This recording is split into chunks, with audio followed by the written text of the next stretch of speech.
Welcome to the end of season 13 review here on TURDS into Diamonds. This is going to be a quick one, I think. I'm so down about the way things went against Nottingham Forest in the playoffs. It is all my fault. I got too excited in that first leg when we were 2-1 down. I should have just taken that result and tried to get the job done at home. I went too offensive, I went too open, and they really punished us.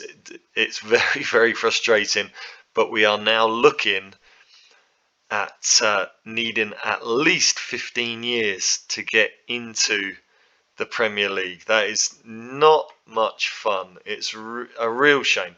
I feel like with FM23 on the horizon, we really need to push on. I think getting us to be a dominant force in the Premier League is probably going to be not very likely now, but I would at least like us to get to the Premier League and get established, maybe qualify for the Europa Conference League or something like that. I would like us to achieve something along those lines before finishing. But let's have a look at how this season went. It was a season that promised so much, and in the end all fell apart. The new arrivals, Ibsen Toledo, was obviously fantastic. 35 goals in 46 games, 7 assists. What a player.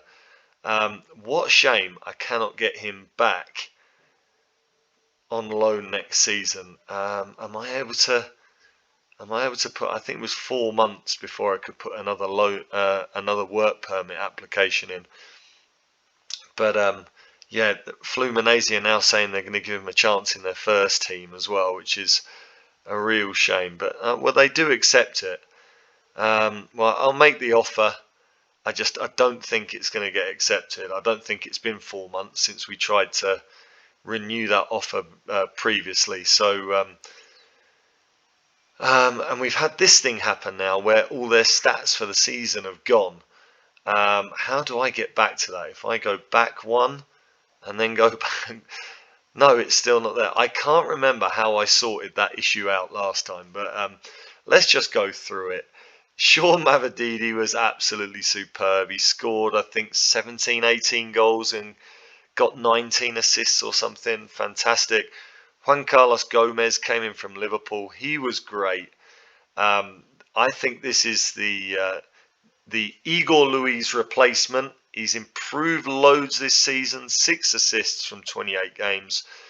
We'll be looking to have that improvement continue. I think he can be a right back. I think he can also be a very good centre back. So yeah, I think he's got a good future with us. Jamie Weeks is going back to Leicester. He was absolutely fantastic at centre back. Callum Parkin was great in the midfield. Scored goals, got some assists, 8 goals, 9 assists in all competitions. Very, very good record. Again, yeah, he's a championship standard player. Victor Arno coming in from PSG. I've just offered him out, and look, we have got some bids on him. He actually had a 7 million release clause, but I've got a bid here which I am personally pretty pleased with. Everton have offered 4.5 million. Now, I think it's 3.2 million up front and the rest in instalments, but we also get a friendly and we get 35% of any future sale. So I think that's a really good deal for a player that's 19 years old, just played 1 game in the championship. I'm really pleased with that. So hopefully there'll be no problem with his work permit to go to Everton. But yeah, it's some decent money coming in, and hopefully with that, I'll be able to ask for a higher percentage of future transfer fees once the club is in a better financial situation. And then I will offer out Mario Caciel and try and get the 11-12 million that we want for him. So that's my strategy there. But yeah, Victor Arno looks like he's going to be on the way out. William Hurtado from Atlético Nacional, he was really, really good when he played. He just didn't get enough opportunities because we were so well stocked in the centre-back positions. When Jamie Weeks came in, he got knocked down the pecking order, And so yeah, he didn't really play much, and he'll go back to Atletico. But I think he's a really, really good player. Jack Evans came in on a permanent contract from Fulham. He was, of course, with us last season on loan. He's improved really well the second half of the season. Got a few goals, got a few assists once he got into the team. Really, really good player to have in the squad.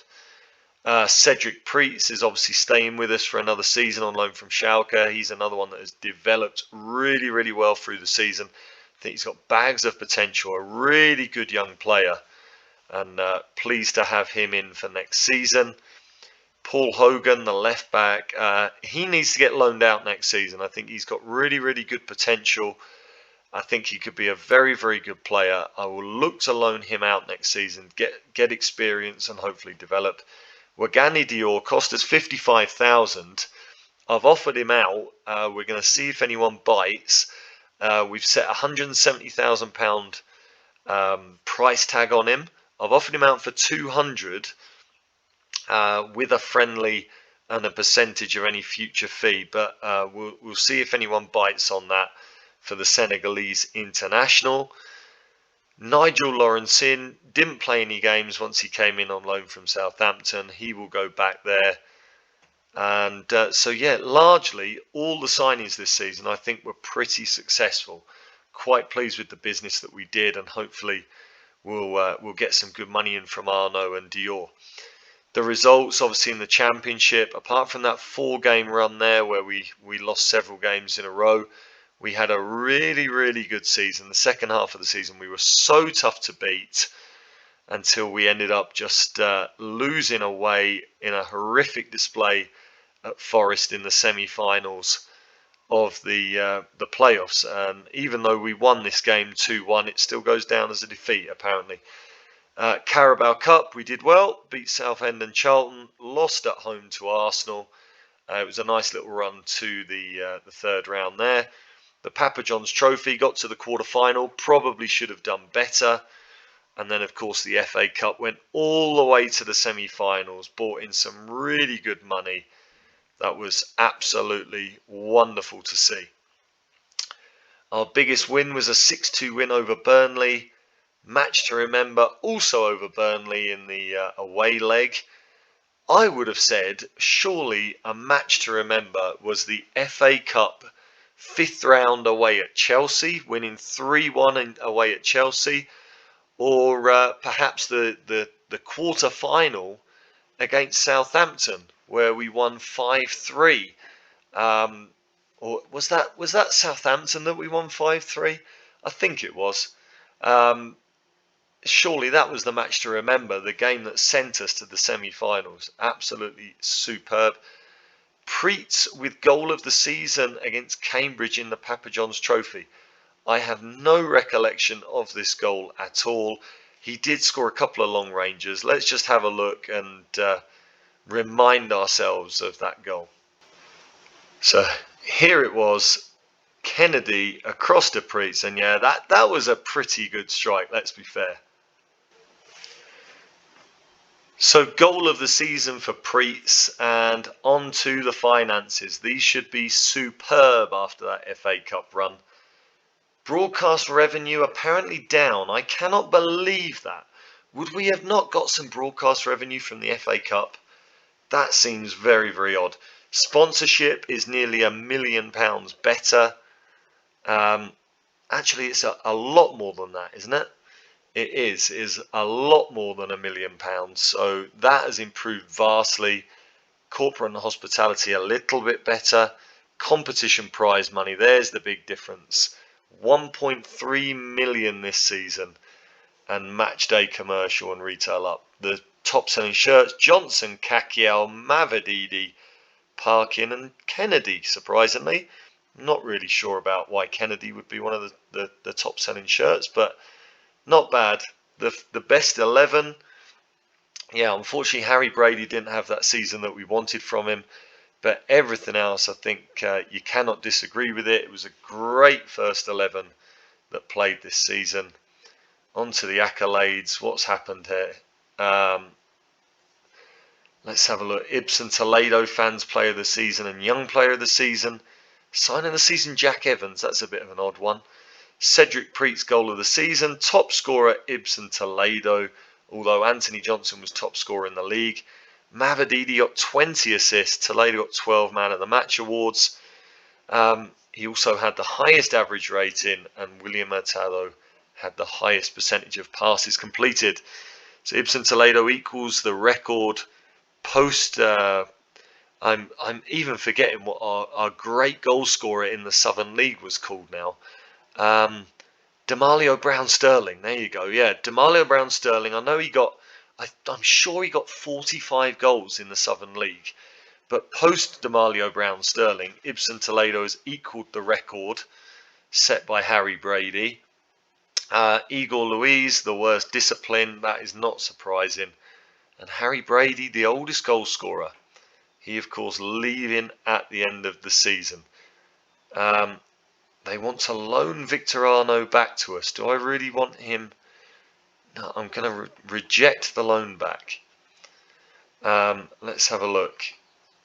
Who's been inducted into the overall best 11? Harry Brady?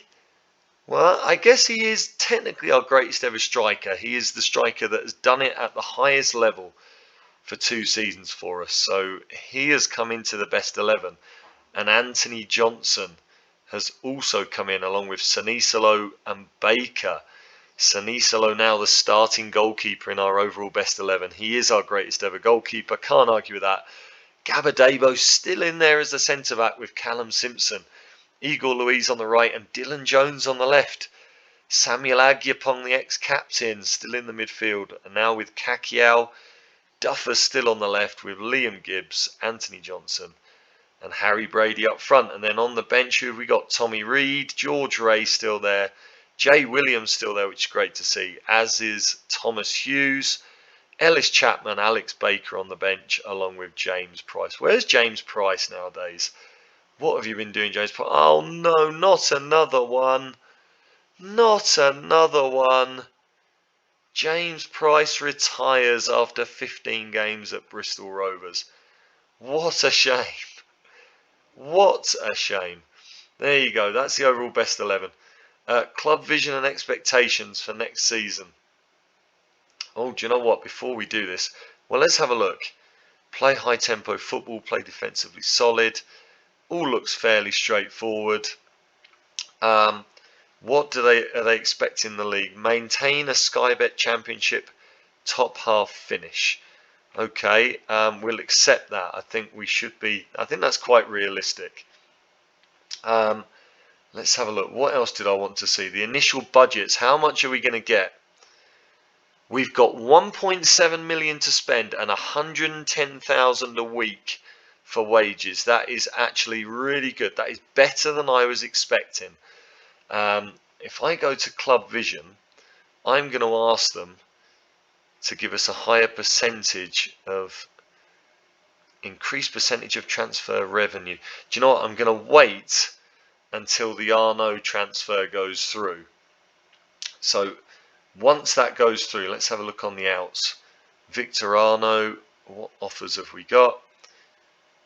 Let's reject Sheffield United. They haven't upped their bid, so we are going to take Everton's 3.2 million. We're rising to 4.5 in instalments with a friendly and 35% of any future sale. So once that comes in and we've got a lot more money in the bank, I will then accept, or I will then request rather, that the board give us a higher percentage of any future sales. And that will hopefully then allow me to sell Mario Kakiao for, say, 11 million and maybe be able to keep 7 or 8 of it and have a really, really good transfer kitty. So we've got 1.3 in the bank. We are below the wage budget right now. We're going to drop down to 18,000 below the wage budget, which is going to be really nice. Yeah, got to be happy with that. I think that's a really good situation to be in. Let's have a look. End of season team meeting. Discuss the plans for next season. We're just going to follow what the board has said. Going into next season, I think we're in a good position to avoid relegation. Yeah, I'm going to go with this. Looking ahead to next season, I'm optimistic we can avoid a fight against relegation, stay up comfortably. Yeah. So some of them say that's pressure. Oh dear, oh dear. All right. Right. Let's just say I might have been too ambitious. There you go. We've saved it. All right. Yeah, that's the exact reaction I was after. There you go. Well, at least we've kind of saved the morale there a little bit. So they've gone off for their vacations. Where are we going to go on a training camp? Oh, we're getting some foreign options. We can go to the Algarve. We can go to Andalusia in Spain. We can go to Switzerland, Austria, or France. Or we could go to the East Midlands. That's a bit of an odd one, isn't it? We're going to the Algarve. Go on, get some sun. Off to the Algarve in Portugal for pre-season training. That sounds good. Right, I am going to go through the rest of this, and I will see you on the next one, which will be the January transfer special. Hopefully by then I'll have some new signings lined up that are being released from other clubs, and maybe we'll have a bit of money to make a decent splash on a Mario Kakayo replacement, and maybe I don't know, maybe a top quality goalkeeper. Let's see how things go. If you've enjoyed it, drop a like on it, subscribe to the channel. I'm looking forward to seeing you for next season. Bye for now.